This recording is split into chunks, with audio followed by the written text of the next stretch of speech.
Welcome to the For Real Though Show, the podcast with a purpose for the people. And as you know, we're always brought to you by Queso What? Best quesos in the Midwest. You know what it is. You know that food truck's coming.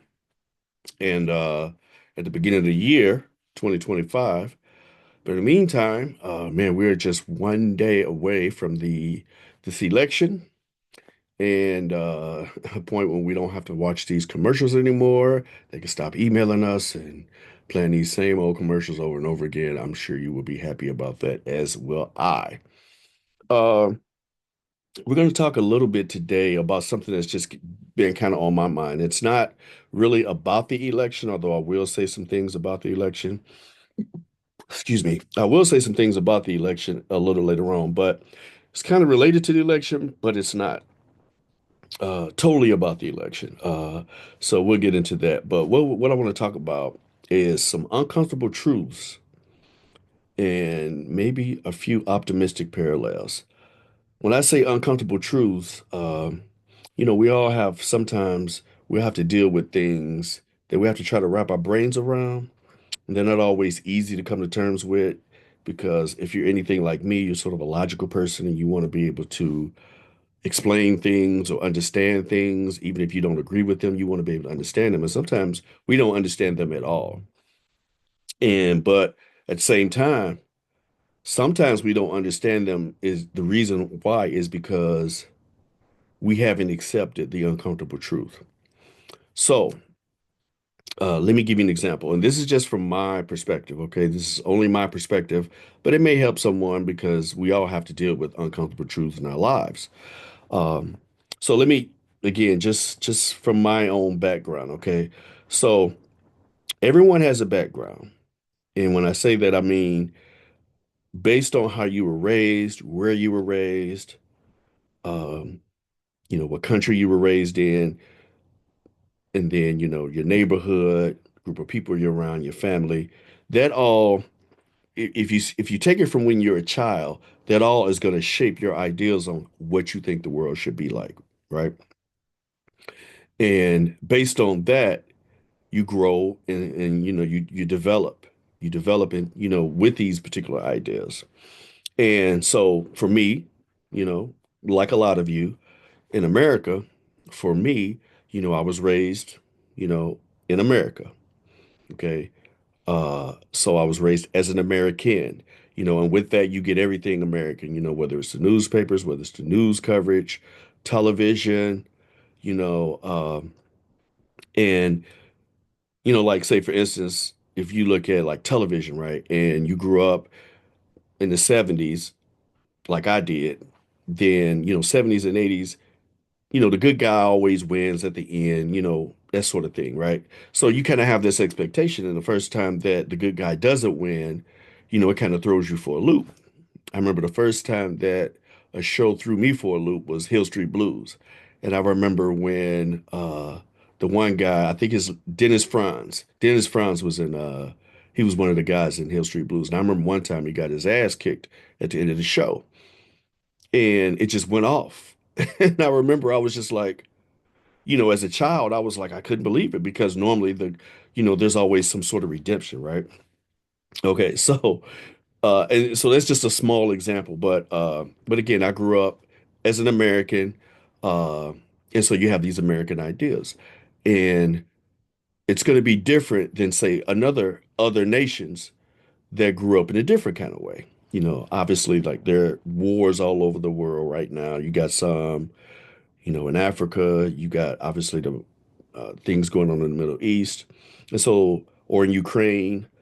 Those though if you grew up in that space, well, your ideals about what justice is, what right is, what wrong is, what you're used to and how you see things are going to be different. And so as an American, I grew up reading newspapers and stuff and understanding dissent, um, and protest. And right, you see those things and they're sort of normalized. Uh, Go to the civil rights movement. Those things became normalized when they're on TV. You see a parade, you see a march, um, obviously during the George Floyd deal, Sandra Bland, Michael Brown, et cetera, et cetera. You see these things and they become normalized. Well, there's a guy that works for Meadowlark Media, used to be on ESPN. His name is Amin El Hassan. Now, Amin is from Sudan. And when he grew up, it was totally different. And I'll give you an example. So in Sudan, Amin grew up in an area where he lived right across the street from a prison. Okay. And he tells a story about how it was nothing for him to just be meandering around a house or outside, and he would hear screams. He would hear screams of people being tortured, murdered, and all sorts of things. And it just became a normal thing. And so for him, that was the norm. You couldn't say anything against the government. There were no protests. There were no rallies or anything like that. As a matter of fact, if you said anything about the government, if they found out about it, well, you would be jailed, you could be tortured, you could be in that prison. And that's just the way it was. So his view is a lot different than, say, my view would have been. And so much so that when he first came to America, I remember him telling the story more than once that he was at the airport and getting his baggage and whatnot. And it was around tax time. And this was during the Clinton administration. And guys were talking, just sitting there shooting the shit, talking about, what they got, if they got anything back from taxes and stuff. And so one guy was like, yeah, man, Clinton got all my money, man. I didn't get nothing, and they just, yeah, that Clinton, he took all my money too, and so they kind of, joking about it, half serious, half joking, uh, Clinton this, Clinton that. And so he's like, in his mind, he's like waiting on the police to come in, swoop these guys up. Like seriously. So he's like looking around like, I know something's about to happen because in my country, you can't do that. And so, so that was like his first America moment, that was like this awakening for him, like, wow, you can do this and nobody's gonna snatch you up, you know? So so when we talk about the backgrounds and how we grew up and how we see things, there's a psychological term for that, and it's called schema. So I was taught about schema years ago. I had a friend of mine who had a doctorate in education, and she explained this to me that a schema, the way she's described it, was like a file folder of references in your head. And so when certain things happen in your mind, like this file folder goes around, and then you have this expectation. Now, the psychological and cognitive science definition for schema, schema, is, I'll read it for you. It's a mental structure that organizes information and relationships between categories. Schemas are based on life experiences and help us understand what to expect from new situations. So, for example, if a child sees a small horse for the first time and thinks it's a dog, they'll need to modify their schema for horses. So, in other words, if you've never seen a horse, but you've seen dogs, and you look and see something with four legs, oh, that's a dog, and then, oh, no, that's a horse, but you've never seen a horse. I've told you before about my mechanic who's from Cambodia, and when he first came to the United States, he thought him and his sister thought that cars were beasts. And so they would walk up to the car because it was moving, like everything they saw move like that were animals. So they would try to feed a Volkswagen grass because they thought it was alive. So again, that's your schema. Okay. So based on that, again, I guys already know I kind of grew up as a nerd, read newspapers, and was all about the news and history and stuff like that. Always been a buff about all those things. So, uh, so when it came to this election, and uncomfortable truths, my schema has always taught me that there's a like a give and take. There's an exchange of ideas, right? You don't have to, we don't all have to agree with about our ideas or anything like that, but there is a at least when you're amongst friends, when you're amongst trusted individuals who are being legitimate. So unless you're out there just lying your ass off, like many people do, then there's a healthy exchange of ideas. So when Vice President Harris became the nominee, I just would hear certain, some black folks in particular say a lot of things about her and about why they objected her. And so for me, that wasn't a problem. It was never a problem to me that some people didn't like Harris or anything like that. It was the articulation of why, and then the ignoring the alternative, or just coming to grips uh, with, hey, maybe the stuff I believe is not really complete. Maybe it's some bullshit in the game. Uh, so it's not like, so when you're talking discussion points, it's not like, well, it's this and that, right? Not like this and that. Black Sheep had a song called This or That. So it became this or that instead of this and that. So what I mean by that is like you could say, I like peanut butter, but I also like chocolate. Or here's some advantages to peanut butter, and then here's some disadvantages. Here's some advantages to chocolate.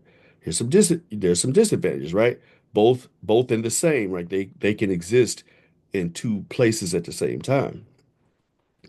But it ends up being this or that, and instead of this and that. And I've had a lot of those historically, I've had a lot of those kind of conversations, what I call one-sided conversations. And what I mean by that is like I mean, I'm coming to this conversation with I got a set of ideas, but I also am open to the flip side of those ideas. And most of the time when I've had those one-sided conversations, usually with somebody white.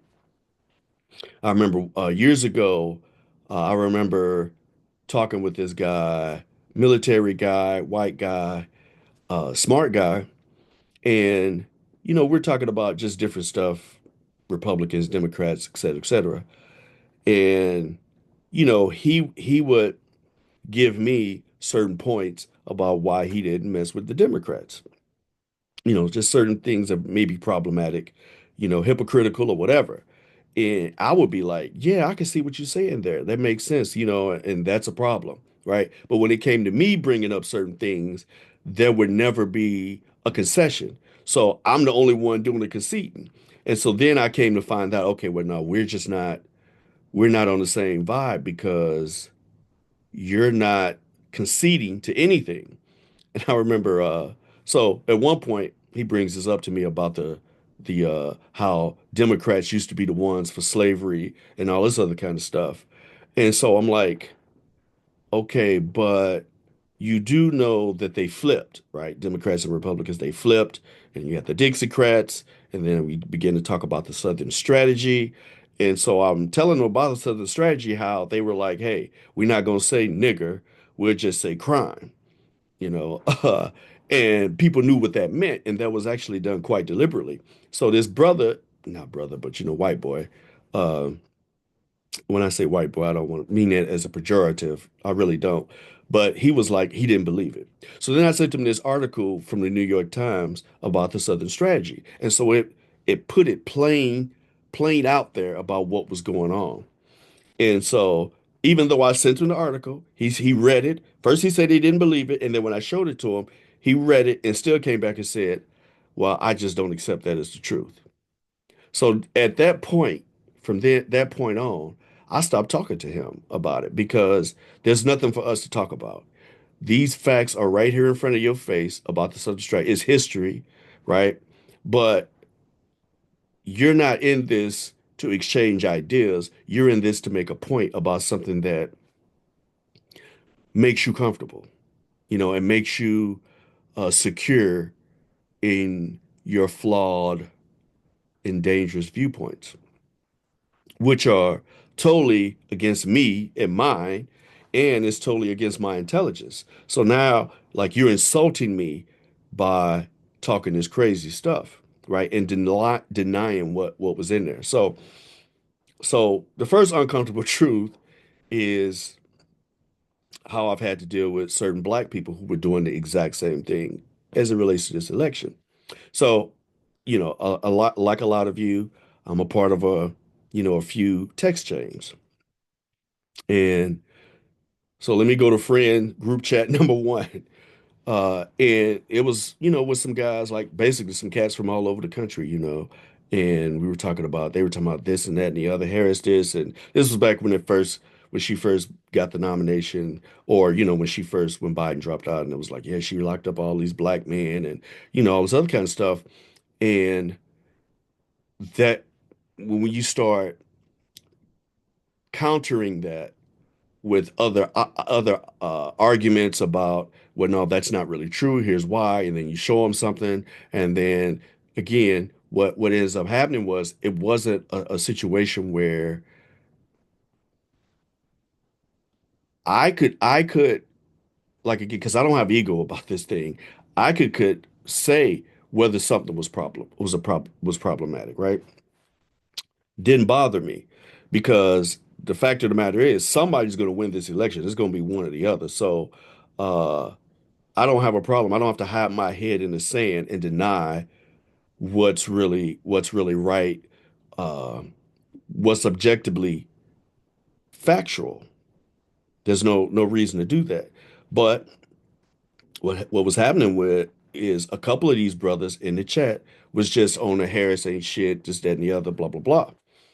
And so uh it got to the point where, I just kind of started dipping out of it, because I'm like, I can see that we're not in this thing for the same reasons. You know what I'm saying? Y'all talking like you really want to have this conversation, but it's not really a conversation. It's just you just want to express your grievances on the VP. Okay. So uh many of you know, Brother Marcellus Williams was executed in Missouri, in spite of the DA and everyone else saying he shouldn't be. And so, but when he was executed, this one brother pops out on this chat, on this text. And like I said, by now I'd already dipped out on it. And another friend of mine was like constantly trying to put information in there, to even this thing out, just to try to get some sort of, hey, I understand what you're saying too. So he comes out, and one brother's like, man, I sure wish Harris would say something about this unjust execution. So one brother came in with that.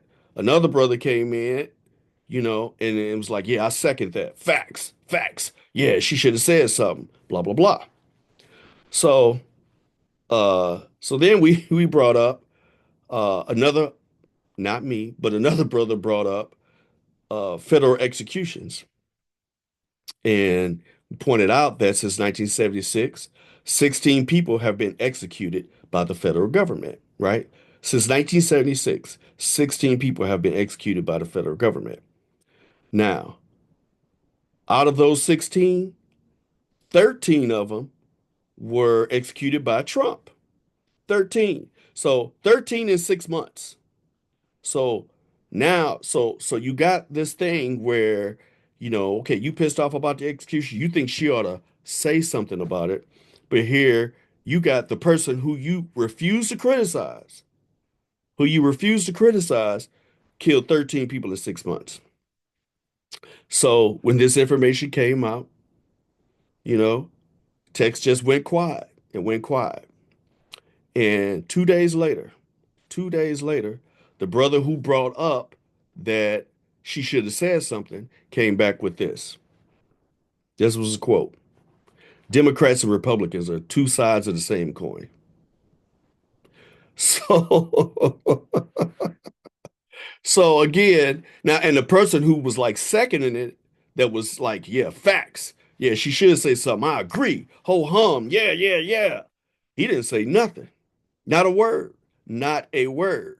But again, the other brother, the first brother, two sides of the same coin. Well, see, that's bullshit. You see what I'm saying? That's bullshit. So finally, the brother who gave that information I was like, he hit me up and I was like, hey man, I already told you. They not in this conversation the same way as you are. They're not concerned about facts or anything like that. They just want to express grievances on the VP. You just need to let that go because you thinking that information is going to change the narrative or you're going to get some sort of concession. You're not getting any concessions. Just let it go, right? And then you also, and I mean, obviously, it's obviously obviously if the Biden administration had killed 13 people in 6 months, then they'd have a hissy fit over it, and they would justifiably have a big time grievances on that, and there's no reason why you should trust them. Uh, but he couldn't do that. You see what I'm saying? Neither one of these brothers could do that. One went silent, and one, again, 2 days later, because he didn't have nothing else to say, he's just sitting there wrestling with it. Damn, damn, damn, damn. What am I gonna say? Right? And he couldn't say nothing. So and then here's the other part about that too that I would say about elections. And I've told both of these brothers the same thing. I'm like, you don't understand that elections are really just the first part of getting what you want. Once you get the person in, then you got to press them. You got to press them. But unfortunately, a lot of black people, not all of us, but a lot of us, we're just critics, right? We don't get involved. We don't donate any money. Uh, we just take ourselves out of the equation and then sit back there like a Monday morning quarterback criticizing what the person did or didn't do. Or they say, well, the Chinese got this. Well, the gays got that, right? But they never taken a political stance or done anything other than take care of, like they used to say, my foe and no more, right? Uh, excuse me. And so they never did anything about it, but they sit back there and critique, not realizing again what's at stake or what your own responsibility is to get the things that you want. After all, public servants, they are paid by taxpayers' money, so really they work for us. That's a very basic thing in civics. Uh, and again, these are very smart people, but they're not having the same conversation. One brother, and some people say this, one brother said this, and he said he like really was pissed, and a lot of people are really insulted by saying that, well, if I don't vote for Harris, then that's a vote for Trump. And they're like insulted by that thought that, okay, well, if I just sit this out and don't vote for neither one of them, then that's not a vote for the other guy. And if you say that to me, then that's some bullshit. And again, that's really bullshit because look, let's say for instance, let's just say for instance, very simplest terms.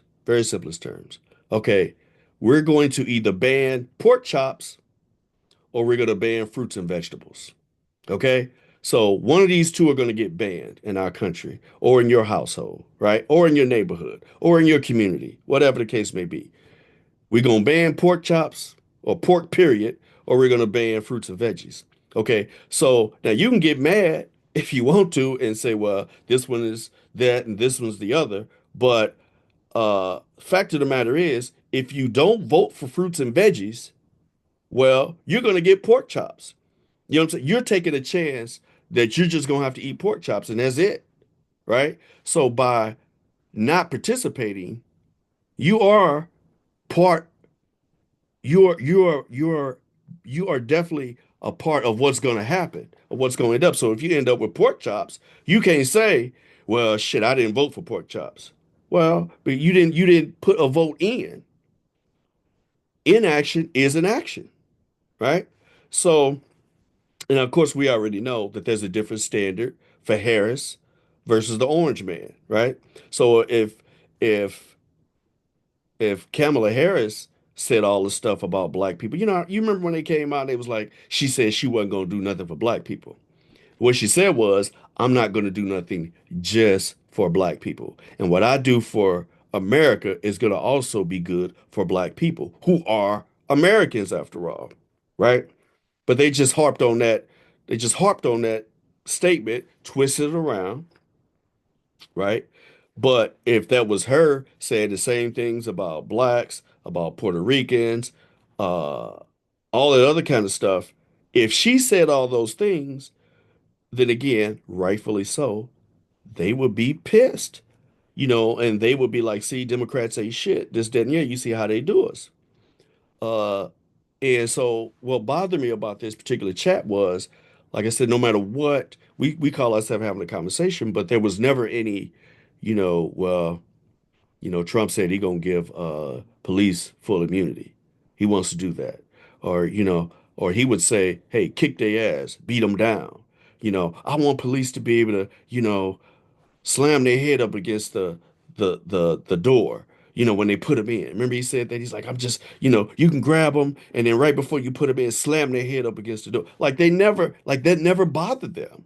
Like, you know what I'm saying? So it's like, and again, that's neither here nor there, but it's like, even if that's what you want, you know what I mean? Just say that that's what you want. You know what I mean? Don't try to bullshit me by not even having a conversation, act like it doesn't even exist, or you're not gonna get one or the other.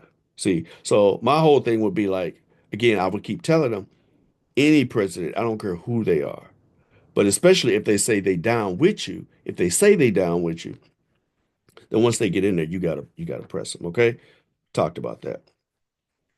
But it's like for these brothers, it wasn't enough that Orange Man could say that would piss them off or would move them to the point where they even commented on it in the chat, in the group, right? They just would never say nothing. You know what I mean? It was almost like, well, Harris got to do this. What about this? What about that? You know what I'm saying? And he can't do enough to insult them, threaten them, or degrade them in their faces, right? To where they would even make a comment. But then with Harris, it's like, hey, dazzle me, convince me, show me them titties. You know what I'm saying? That's how it was. So that was like the uncomfortable truth is sometimes even intelligent, thoughtful people, well, number one, they'll cut their nose to spite their face. They will cut their nose to spite their face because they got a grudge. And they won't be intellectually honest with you one way or the other, you know. And that was disappointing. That's disappointing. Okay. Uh Next, friend and group chat number two. Now, this group chat number two was a little bit deeper because I've known these brothers longer. They also from all over the country. Um, we've done out of town trips together, things with wives, and like some of the brothers, deaths in the family, lost parents. And we'll get together, man, on the chat, you know what I mean? And we'll send money, flowers, just all kind of really super close-knit things that brothers do, to support each other. And but there's some brothers in there who are Trumpsters, right? Which to my surprise, but they were. Okay, cool. Cool. No problem. I might not agree with that. I might not understand it, but cool, right? And so one brother, he would come in and he would be like, he would say things in the chat. You know, most of the time my chats are about sports, okay? So you talk about football and jokes and stuff like that. But again, when something important happens, somebody goes to the military, graduate, hey man, congratulations. We proud of you, young man, and this and the go ahead, champ, do that shit. You know what I'm saying? Like just nothing but love, nothing but love, nothing but nothing but support, nothing but just happiness. When you win, we all win. You know what I'm saying? And that was the crux of the thing, just a truly beautiful bond. But one brother in particular, he would always just kind of throw some shit in there, about Biden and Harris and how the country was going to hell and all this other kind of stuff. And so you know me, I'm kind of like the monkey in a wrench. You know what I'm saying? I'm like, all right. So after a while, after a while of this, he said something, and I was like, all right, man. Hey, just give me your top five Trump points. Hit me, right? Your top 5 points as to why I should vote for him or why we should vote for him. You know what I'm saying? Not that you said we should, but you got plenty of criticism for these other people. So obviously, there ain't but two of them running. That's before Harris got in it, before Harris was a factor. And I was like, hey, give him to me. And so what the brother came back and said, and he's done this more than once. Well, I normally don't talk about that kind of stuff in public. I just talk to that. I just keep that in the house. That. I talk about that with my family. And I'm like, brother, you talk about it with your family, but you just brought it up. Okay. And it's the same way as the brother who was talking about Marcellus Williams's execution. You brought you brought it up. We didn't bring it up. You brought it up. So then when you challenged on it though, and you're given some other facts, then okay, well, they're 2 points of the same coin. Well, if they're two sides of the same coin, why are you even talking about the other one in the first place? They two sides of the same coin. So if they two sides, you only got something to say about the one, but they two sides of the same coin. So so when I came to this brother, I'm like, hey man, give me your top points. And he didn't have none. The reason he didn't have none is because he knew either A, I ain't really thought about it. B, ain't nothing I can say gonna make fucking sense, right? And what I talked to another brother in that group about, we had a phone conversation. I was like, no, what it is, you know what? All this time, a lot of times, cats just ain't used to nobody pushing back on them. They whole hum, and then some of the cats in the group might not be as politically astute, right? They might not pay attention that much. So they not gonna say nothing. You know what I mean? Or they just might not even want to bother. But I'm the type of brother, I'm like, no, man, give it to me. Break it down, let it be broke. You might convince me, right? Because I'm not being an asshole when I ask you to give me your 5 points. I'm really being serious. Talk to me. We're brothers, right? We ain't blood brothers, but we say we brothers and stuff. And if you know me, you know I ain't the kind. Don't come to me with that brother shit if you ain't real. And so it got to the point where so he didn't want to say nothing because you only talk to you about your family. Well then why the fuck you bring it up in this chat there? See, you trying to piss on my head and tell me it's raining. That's some bullshit. So then another brother was like, well, we just shouldn't talk about it. We shouldn't talk about politics. Let's talk about football. Keep it football. And I'm like, to myself, I'm saying, hey man, again, we call ourselves a tight brotherhood, right? We say we all that a bag of chips in a 40 ounce as brothers. Again, don't mean we have to agree on everything.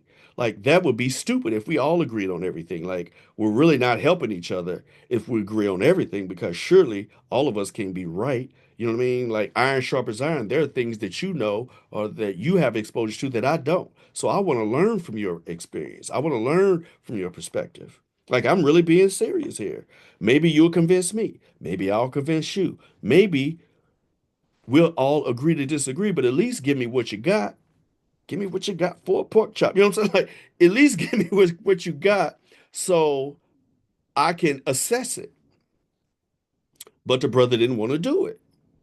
See what I'm saying? So it's like you're throwing your rock, but then you hide your hand. Or you either won't or can't articulate it, right? And so what ended up happening to that group chat is it just dissolved. Like it just went silent for months. It just went silent.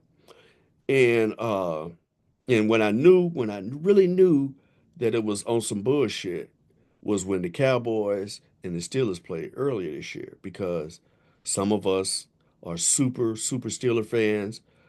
A few cats are really Cowboy fans. And so the fact that this went by and nobody talked about it, and I'm talking about, man, we've been kicking it hard for like 7 years. 7 years. Kicking it hard.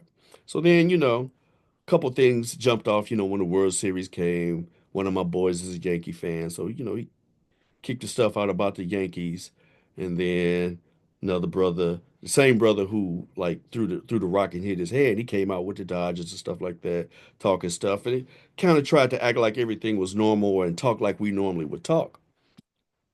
And I didn't really have anything to say. I didn't have anything to say because I'm like, if we all cold like that, then number one, we should be able to talk about politics because politics affects our lives, specifically as black men.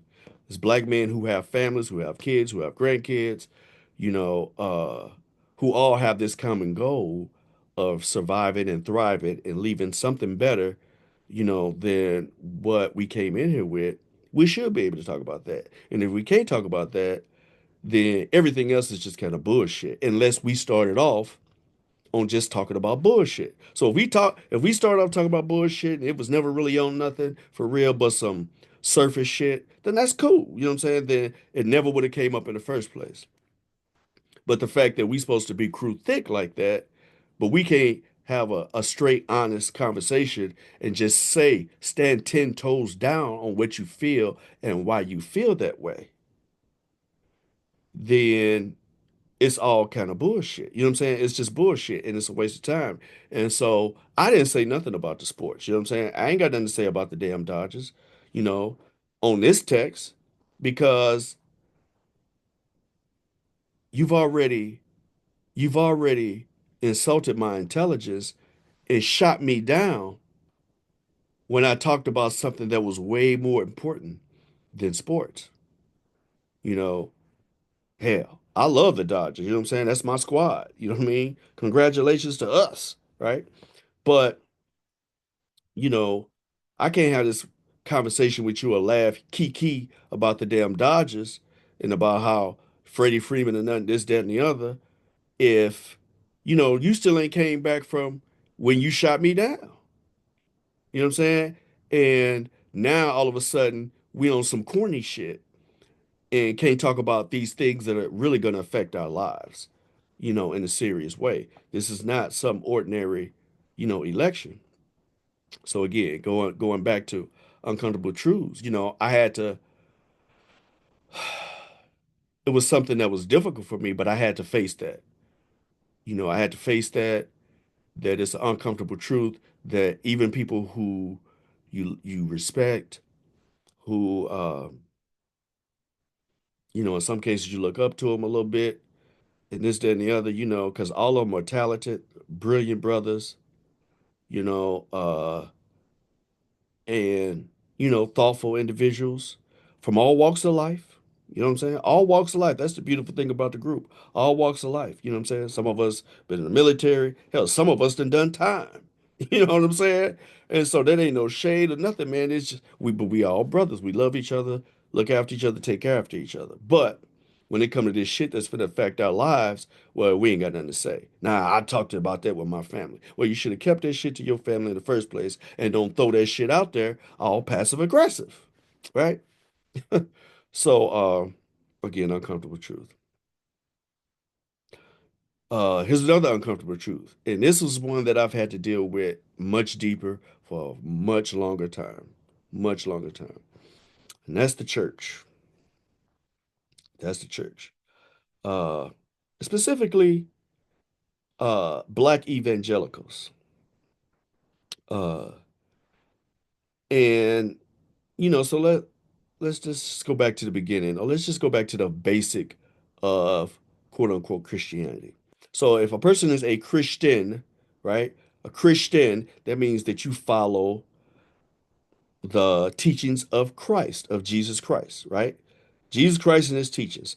That's the foundation of what a Christian is supposed to be, right? You're not a Jew, right? You're not a Torah guy, right? You don't discount the black, but you emphasize the red. You feel me? You don't discount what's in the black, but you emphasize the red. So the main thing is the main thing. What did Jesus say about this, right? And so, but these evangelicals, a lot of them, are just all on this team orange man, right? And I recently saw this group of black evangelical preachers, and they was all talking about the same thing. You know what I'm saying? First of all, they dogging out the fact that there is a black church, right? And they're like, well, one of them was like, that's a problem. It's not the black church anyway. It's Christ's church, right? Which is some really dazzling bewitching things to say because the only reason there is a black church is because white folks decided we wasn't going to be in it. As a matter of fact, we even had our own slave Bible, right? So even in slavery, they gave us a different Bible than they gave them. And then only one person could read the shit, right? Because the rest of us couldn't read. You know, you get whipped or killed to read. But even when they trotted the brother out there to teach the people, and he could only teach shit like, obey your masters, right? So that's one thing, you know what I mean? So it's and again, these are people, some of them with PhDs, right? And it's like, you know better. You know better. What are you doing, right? But all they want to talk about was gender, you know, gender identification, gays, abortion. It was kind of the same shit like that was going on in 2008. I remember when I was in a church once in around 2007 when the election was going on. This is when Barack Obama was first running, I believe. And I remember this preacher going, "Well, I'm not going to tell you who to vote for, but I'll tell you this. I wouldn't vote for somebody who's for abortion." And again, okay, that's fine if that's your thing, but you can't say you pro-life, but then when the mama had a baby and ain't got no money, and you can cut off her stuff and say, "Bitch, get a job," right? You know what I'm saying? Uh, Pull yourself up by your bootstrap. You can't say, you got all this legislation and all this money behind one issue of life, but then when it comes to the death penalty or when it comes to um, welfare or school lunches and stuff like that, you ain't got shit to say. Like so, I like so it was just hard for me to wrap my brain around. And these are some cats that that I believed in personally, that I used to follow, right? That I used to go to their churches. I used to go see them preach and stuff like that. And one of them even had the nerve to talk about Biden and say that he had dementia. You know what I'm saying? And but then when they got, see, that's the thing. Like, here's the thing about the church, the evangelical church, you know, and black evangelicals in particular, is number one, I don't care how you feel about Biden, Obama. I mean, and these guys again, they would talk about Obama like, and you could see venom was coming out their mouth, right? Obama, when Obama was in office, you know what I mean? And they would just say it like he was just a piece of dirt, right? But when it comes to the orange man, again, from a scriptural perspective, from a scriptural perspective, there is absolutely nothing that justifies following this guy or wanting this guy to lead your nation. See what I'm saying? That's nothing. And I would like sometimes I go on these guys, Facebook pages and stuff. And one of them was like, when I see Trump, when I see another Trumper, I say to them, there's no way. Like he said something to the effect of, there's no way that you see the love of Christ if you're another Trumper. And I'm like, I'm sorry, I want to be like, nigga. Are you serious? So, I mean, I don't have to lay it all down for you. You know what I'm saying? I'm not gonna waste y'all time about that. I'm not gonna waste your time, you know, pontificating about what the orange man's done, what he stands for, what he says in his rallies, his followers. I don't have to do all of that because you already know that. So, but I'm like, there's nothing that even jives with his get down that justifies you following him or wanting him as a Christian, as a follower of Christ, as a person in the red, right? Or you hear like not long ago, this guy came out, he was like, uh, yeah, if you give to the poor, the Bible says the poor always be with you. The way you gonna really come up is if you give tithes and offerings, right? And so, again, so this are like he even said, well, you give to the poor, God says, thank you, but it don't do nothing for you, right? So, I mean, look at the boldness that it takes if you believe in this stuff to come out and say that, right? So, even though I don't go to church, I don't consider myself a Christian, but I have a heart. I guess I grew up in the church, so my schema, if you will, my schema is that the church does stand for something, right? They stand for something. Uh, and it's certain things they stand for, certain things they don't.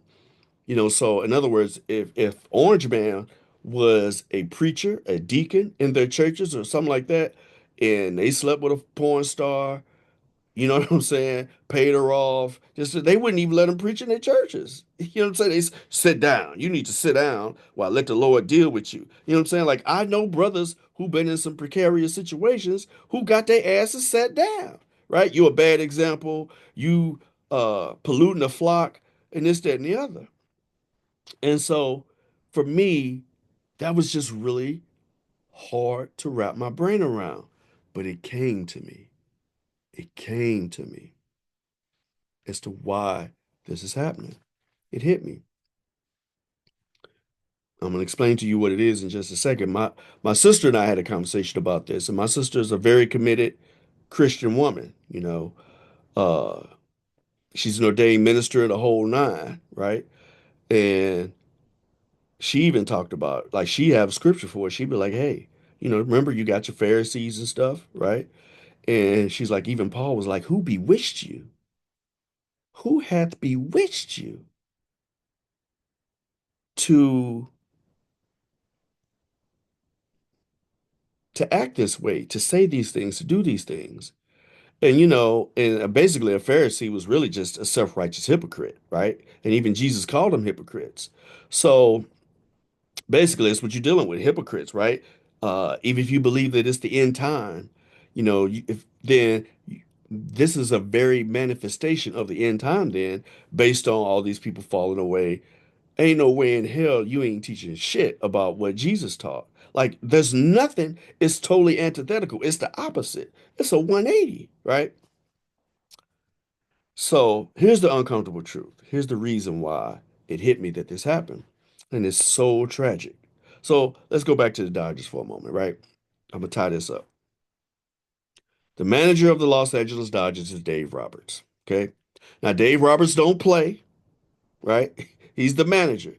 He's the guy who, you know, between him and the general manager, the president, all right, they gather these players and then they try to put them in a situation where as a team, they succeed, right? Use everybody's strengths to succeed the same goal. The goal is to win the World Series. And so Dave Roberts is really like the pastor, if you will, right? And you may agree, he may do some things throughout the season. He may make some calls that you agree with, that you, oh man, that was a great call. Or he may make some calls that didn't turn out right, right? He may send a guy to steal, he might get thrown out. He may bring a guy out the bullpen to pitch and he gives up the lead, right? But one thing you know for sure is that Dave Roberts and the rest of the Yankees, I'm sorry, the rest of the Dodgers, they're on the same team, right? They are literally on the same team. And everything they do together is to show that they're on the same team. Okay. When it comes to these preachers, guess what? Between the preachers and the parishioners, to a large degree, y'all not on the same team. Get what I'm saying? Y'all not on the same team. Parishioners are playing by a certain set of rules, right?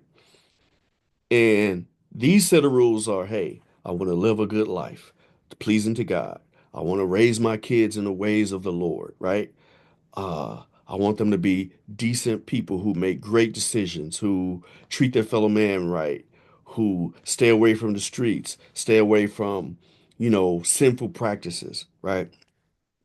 That's what they're there for. So they're coming to hear this message, right? They're coming to gather as a group to strengthen each other, to comfort each other, to cultivate each other's edification, right?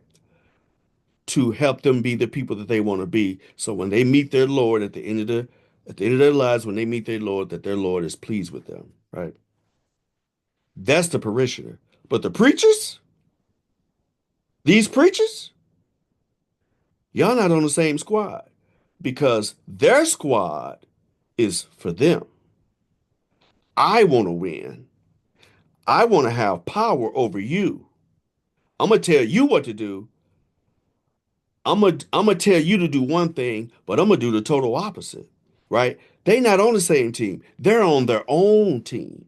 And when they get together as preachers and pastors and stuff, they get together. Hey, man, when they in their conversations together, they not sitting there talking about how can we make our people great? How can we edify our people so they're prosperous, whether it's financially, whether their families are strengthened? How can we make sure that they know how to handle their money, that, their kids can go to good schools, that we can help them when they're down. No, no, no, no, no, no, no, no, no, no, no, no. For them, this is a power thing. It's a power thing. And to the parishioners are the market. They're the marks. See what I'm saying? So I got these parishioners scrambling around, trying to do the right thing and this, that, and the other, right? And then you come to me, but as your pastor, but I got a whole different agenda, man. My agenda is to have power. My agenda is to get rich and wealthy and for y'all to pour into me your resources, right? And then I'm gonna take those resources and I'm gonna go with other pastors, and then we're gonna talk about how you get more. Yeah, do you know like they actually have classes. They actually have classes and pastors who get together and will have a convention on how you can increase your membership. See what I'm saying? And the reason you increase your membership so you can get more money, right? And then they got these things about, stealing you know, uh, stealing members and stuff like that. How can you can't steal a member? Because if it's supposed to be Christ Church, then it don't matter what building you go to. My sister and I had this conversation, man, and I'm so appreciate her. She was talking about like she belongs to a church, but she was like, hey, I think I might want to go to this other church as well. Like I could be a member here too. And at first I was like, wow, you know what I mean? Like for real? Like how does that work? But she was like, hey, I got two cars. I got two cars. And it made perfect sense.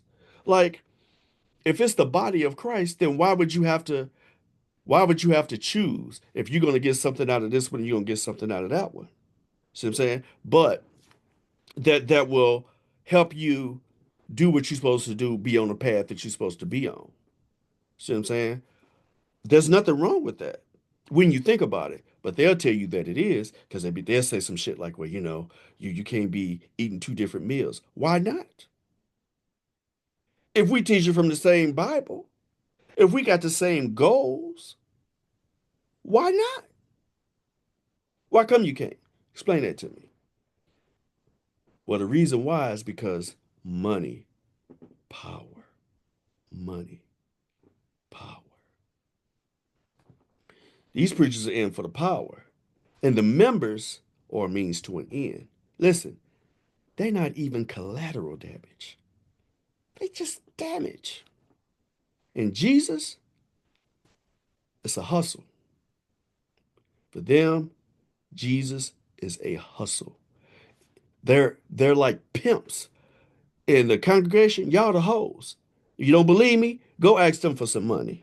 Go ask them, you've been paying your tithes and giving your offers and all this kind of stuff. You done showed up at every event, right? You've been there for years. You've been faithful and all this, that, and the other. Tell them, I done paid this, that, and the other, but I've been faithful giving and this, that, and the other. And I'm behind on my mortgage. Some emergencies happened. I got some things medically challenging. My wife needed surgery, and we 2 months behind on our mortgage. Go to them and see what happened. Go to them and see what happened. So again, it's a hustle. And the funny thing, I'm gonna show you how, like even even when 40 when 45 Orange Man was the president, I remember these guys saying like no matter how bad shit went, how the things they did, they would say, they would go back to scripture and be like, hey, God put the person in office. The Bible says it's God who selects the leaders, and you have to, okay, so if God selected leader, then he didn't select Biden, he didn't select Harris, he didn't select Obama. If he selects, then why are you even worried about voting? Just let the Lord do it. Like, I don't understand. I don't understand because it's bullshit. That's why, because they take these scriptures and these theses, you know what I'm saying? So, in other words, you should be subject to obey, right? And pray for those in authority, right? When it was Orange Man. But when it's Obama or Biden, and I'm just using them as examples, just using them as examples of this theory here, then you ain't said you prayed for them or nothing. You just doing all your best to get them up out the paint. That's all you doing, trying to get them out the paint, right? And so, it's either one or the other. So I'm just a no bullshit kind of guy. You know what I'm saying? Either God installed them or he didn't. And if he did, then it don't matter whether they was a Democrat or Republican, right? You still need to pray for them and do what the fuck they say. That's the way you said it, right? You can't, don't talk about him. Don't talk about Trump. You know what I'm saying? That's how they would do. I've heard them say it, right? But then when it's Biden, Obama, Harris, we got to get them out of there. What you got to get them out of there for? God installed them, right? Are you praying for them? See, selective. You know why it's selective? Because we are not on the same squad. You doing your thing while we doing our thing. Our thing is to follow this red. When I say our, I mean if you're if you're a Bible believing, God fearing Christian who just really just trying to do the best you can, right? And I have to tell you, like one of my biggest pet peeves, one of the things that irks me the most in life. And again, I don't care whether you're a Christian, a Muslim, or whatever. One of the worst things I think a person could do, and it's right there to me with child abuse. It's right there with child sexual exploitation. It's right there. Is when you take someone's faith, you take someone aspiring for something higher than themselves. Like my sister-in-law got baptized a few weeks ago and her son.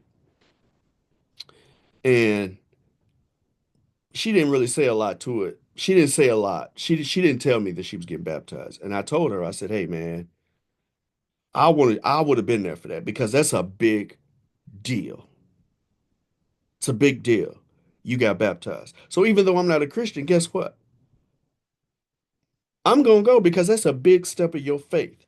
My other sister-in-law, she preached. I had some softball games that day and I had a break. You know what I did on my break? I left that park, went to that church and saw her preach, went back to the park, and did the rest of my games because I'm supporting you. This is your faith. This this is what you staking your eternal life on, right? It don't get more, it don't get more tender than that. So whether you getting baptized or if you was at a monastery, whatever, right? You was in a Buddhist temple. If you making a step towards your faith, I'm going to, because I love you, I'm going to support you in that. So one of the worst things to me that a person can do is take someone who has an earnest faith, who has a yearning to be the best spiritual person they can be, and for you to prostitute them, for you to use them, for you to manipulate them for your own gain. That is one of the worst, most despicable things to me that a person could ever do. I mean, it just tears me to pieces. Just, but I'm gonna use a word hate. I hate when people do that. I hate that people do that. And so to me, these are like they're vipers, man. They are the definition of devils. The definition, because you want money and power, because you want to make sure that you roll up with these white folks and you think these white folks love you. And you don't understand. You don't understand that they use your black ass as a means to an end. And then like you get this, you know, and I was even talking to these brothers about it, like even in some of these texts when they was going around saying, Vice President Harris. Like I don't like if you don't like Vice President Harris, fine. But if you're gonna let somebody call her a cunt, you're gonna let somebody say she's on her knees and her pimps and all that, you let them dog that black woman out like that, and you ain't got shit to say.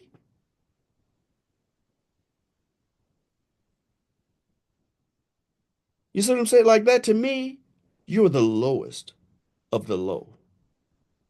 The lowest of the low. Like, there's no redemption for you. You are accursed to me.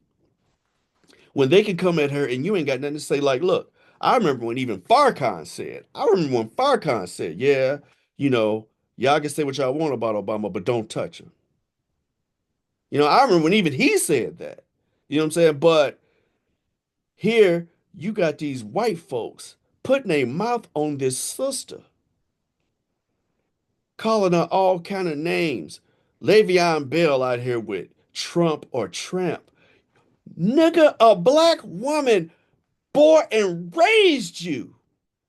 You come from a tradition of black mothers who nurtured you, who took care of you, who took you to football practices, who cheered you on, and yet somebody who hates you, somebody who wouldn't piss on you if you was on fire. You side with them, and then you call this sister, whether you like her politics or not. You let them you join with putting your mouth on her, calling her hoes and bitches and cunts. But again, if you go back to the red, what would Jesus be? What would Jesus be to these people, to these preachers? He'd be a socialist, woke cunt. That's what he would be. Because if you look at his teachings and what he stood for, that's what he would be. And then if you look at this latest rally that they had at Madison Square Garden, I mean, look, man, 1939 fascist rally. I mean, look, he put it all out there for you. They put it all out there for you. They just, I mean, man, it was no holds barred. And yet, these same black people who support the orange man ain't got shit to say.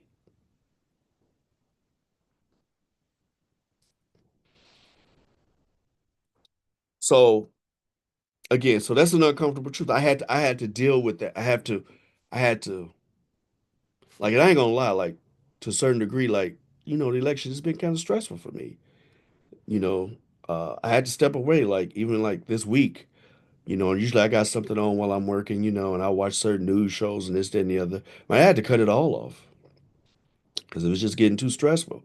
And I didn't want to hear it. And, the media sure as hell ain't making it no better because like one of this news executives said, he put it this way. He said, Trump is bad for the country, but he's good for us. He's good for our ratings. So, so when you think about it, I mean, so there's just compromise all over the place. And it's like, man, I know y'all ain't stupid. Y'all ain't stupid, but it goes back to your schema. You know what I'm saying? It goes back to your schema. And I think, now I'm gonna talk about the election a little bit. I used to say back in the day, when it came to political issues and stuff like that, a lot of people, they say I ain't into politics, blah blah blah. Well, politics are doing you every day, whether you into it or not. God damn it, it's on your ass. Trust me. Every tax you pay, the gas stations prices you pay, the food prices that you pay, all of that shit is politics. So you don't do it, God damn it, it's doing you. It's fucking you in the ass. Believe that, one way or the other, right? And so, but I used to say that people felt people feel like if I can go to the mall, if I can put gas in my car and groceries in my refrigerator, I'm good. Like, so everything else is kind of who cares, right? And I think even with this younger generation, to a certain degree, like even like I talked to my nephew and he was like, well, I was talking to his mom whether, and she was telling me that, hey, I talked to my son and all these people like his friends are like, Trump gave me a check. You know what I'm saying? And they really thinking they getting something. And it's like, but their lives have not been affected to the point. You know what I'm saying? So it's like, long as you can get on TikTok, you got a cell phone, you got gas in your car, you good. Like until it gets to a point where I mean, there's nobody knock you upside the head. Ain't no cop shot you.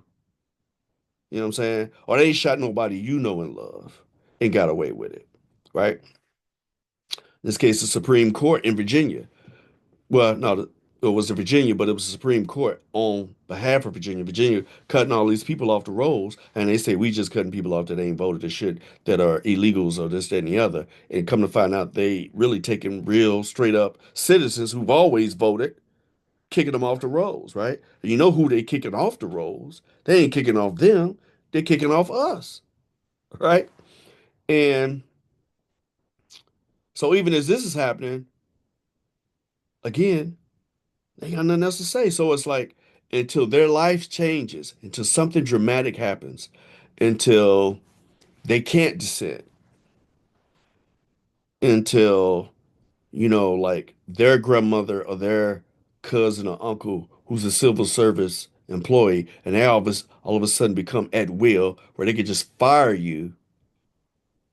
Any position in the government can just fire you and just put on people who are not qualified just because they're friends of the politician. I mean, think about it. They don't want no DEI because they say DEI is going to be a bunch of unqualified people. I know I'm kind of all over the place now. They're like DEI qualified, they unqualified, right? Everybody black, they say DEI, and these black people that I'm talking about are not insulted by that at all. Like that is amazing to me. It's amazing to me. Uh, But again, you put all these white folks in there that's unqualified, that's just friends of the political party, and that's cool. So it's like, but I think for a lot of people, you know, uh, until their lives are changed, this happened with speaking of 1939 MSG and the whole Hitler thing, like this whole Hitler rally they had. I remember watching the Holocaust. Ken Burns did the documentary about the Holocaust. And it talked about how when Hitler was coming up, it was like the same shit that was happening here. And, it's like shit started getting hot in them streets. And then a few of them Jews was like, hey man, we need to get up out the paint, you know. And they gathered their shit and left. A lot of other Jews, was like, nah, it ain't gonna be that bad. Nah, they just talking. Nah, it ain't really like that. Until they got to the point where they just, hey now, hey, put this mark on your ass. Yeah. Yeah, you're gonna start wearing this star. That's what you're gonna wear. We're gonna identify you. Start registering yourself, you know. And then even then, something, nah, it ain't gonna be too bad. They just want to know who we are and we're proud of who we are, all of that. And then till it got to the point where it was too late. It was too late. So I think, unfortunately, for a lot of us, if Harris didn't win, and this motherfucker's telling you, hey, after this, you ain't gotta vote no more. You know what I'm saying? And after all the hate, the filth, the funny thing is, man, and the funny thing is about this country is the original sin is racism. And this country has never dealt with it. It's never fully faced or exercised its original sin, which is racism slash caste, as Isabel Wilkerson would say. But, not since the Fugitive Slave Act, which preempted Civil War, has it been in our face this way, without apology. You know, the barrage of rhetoric, hate, desperation. And even when they say words like Christian, what they mean is white. When they say Americans, they're saying white. And then people like Amin Hassan, he's looking at us Americans like, y'all's crazy because you're so spoiled. You're so spoiled with your accessories, with your cell phones, with your TikTok, with your ability to go to and fro without being stopped, without having checkpoints and shit like that. That it's like, it's going to take that for people to wake up. Then it's going to be too late. And don't get me wrong, like, here's the thing. Hey, man, America is no different than any other of these great societies that have happened in times past. If you know anything about history, if you would dig a little deeper, and and I don't blame the youth. I don't blame the youth all the way for this because, hey, man, ain't hardly no social studies and civics in school no more. They ain't teaching this shit. Hey, man, I'm reading this book right now called The Barn, and it's talking about where the barn where Emmett Till was murdered. And do you know, this is a fact. Most kids in the South, even the author of this book, had no idea who Emmett Till was or that he was murdered. It's in none of their books. So think about that. Think about that. They're already eliminating it all. So anyway, like I said, those are uncomfortable truths. Uh, as far as the, parallels where we may have some hope, well, it always takes the youth at the end of the day. All of the great, freedom fighters, it takes the youth. And there are going to be some youth who are really, sharp and smart, I believe. I mean, that's the only way we might have to catch hell in the meantime, you know, but we don't know who Alexander Navalny is, this brother who went back to Russia, even though they fucking poisoned him twice, he still went back because his country is such a way that you can't say nothing about Putin. And trust me, I mean, look, even in Russia, they only have certain amount of internet. They got internet that echoes the government, right? In North Korea, you got internet that echoes the government. In Israel, their internet doesn't even allow them to see things that are outside of Israel. So a lot of them don't even know what's going on in Gaza. They don't even know. They don't even know. They don't even have access to it. So anyway, all that being said, those are uncomfortable truths. And those are just things I've had to grapple with. And I just wanted to express them to you and share them with you. And, because we all have to face some uncomfortable truths. And, and we have to accept them for what they are, you know. And I think it's just going to get tougher. Even if Harris wins, it's going to get tougher because now you got this artificial intelligence. And, the thing is, man, if you're going to be a real citizen, then there's a responsibility to citizenship that you're going to have to know what's going on, that you're going to have to be a little more involved. You're going to have to dig a little deeper. You know, you have to dig a little deeper, man, and know what's really going on. So I think that's all I got to say about that. My prediction of the election, I honestly think I could be wrong, but I honestly think Harris is going to get the most votes.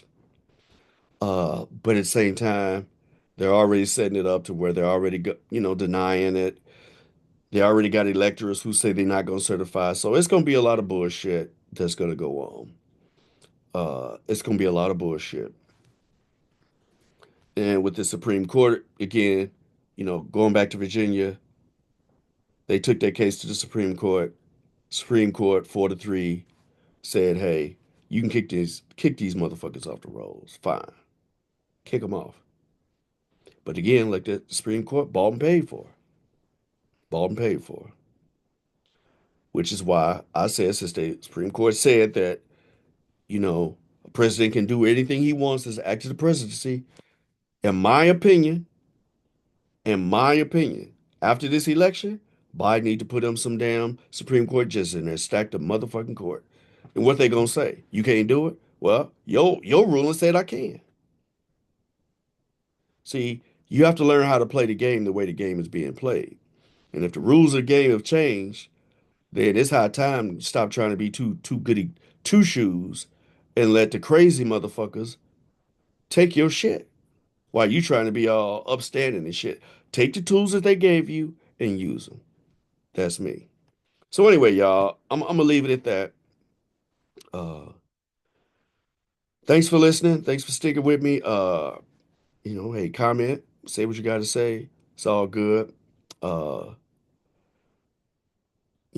but face your uncomfortable truths, and man, most of all, man, just be a responsible citizen, man. And I'm even talking to myself, like, I can do more. I can do more. We all got to get in where we fit in. But to be a critic, like a lot of us are, to be a critic but not a participant is just it's insane. It's irresponsible. And when you when you don't participate and you just sit there and, be a critic and it's always got something to say, but ain't doing nothing about it, then you're part of the problem.